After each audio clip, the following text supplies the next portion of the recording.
Okay, we're going to look at rational numbers and some decimal representation. Rational numbers just means fractions. When it says write it in lowest terms, it means reduce it, simplify it. Figure out what the greatest common factor is and write it, divide it by both, okay? The numerator and the denominator, and simplify it. Now, let's say you can't figure out the greatest common factor right in your head, okay? But you know both of those are even. 2 goes into both of them. 36 divided by 2 is 18. 54 divided by 2 is 27. Now I need to check and see if that was the biggest factor. Is there another one that might go into it? Well, I can tell 3 goes into 18, goes in 6 times. 3 also goes into 27 9 times. Now this thing is going to simplify again. I can tell 3 goes into them again.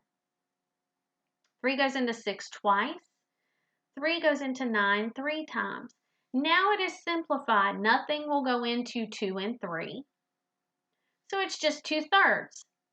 Now, perhaps you knew the greatest common factor, okay, was 18, and you just divided them by 18 to begin with. That's fine if you did that.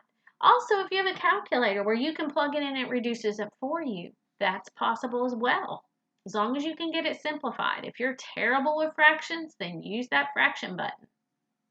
Let's look at one more. We're going to add and subtract. If you're not doing this on a calculator, then you've got to figure out how to get a common denominator. For 15 and 10, the first multiple, it's called the least common multiple, that both of these go into is 30. That's my common denominator. Okay, so, get a different color here. To go from 15 to 30, I had to multiply by 2, which means I have to multiply the numerator by 2. 2 times 2 gives me 4. To go from 10 to 30, I had to multiply by 3, which means I have to multiply the numerator by 3. 3 times 1 is 3. Now, once you've done that and you have a common denominator, you add the top. 4 plus 3 is 7. And you keep the denominator the same. So the answer to this would be 7 over 30. Let's look at the next side. Over here, the first multiple of 180 and 1200 that they share is 3600. Okay?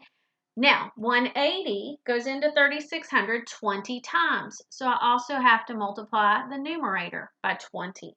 When I do that, I end up with 3,460.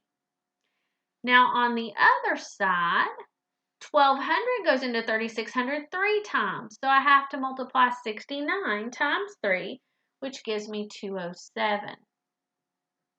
Let me fix my 2 there. It is sometimes very difficult to write on this pad. Now that I have a common denominator, I'm going to put my answer over 3,600.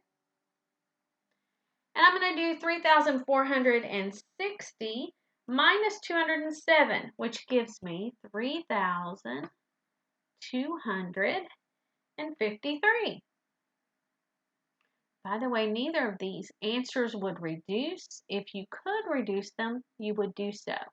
If you're using a calculator, it automatically reduces them for you.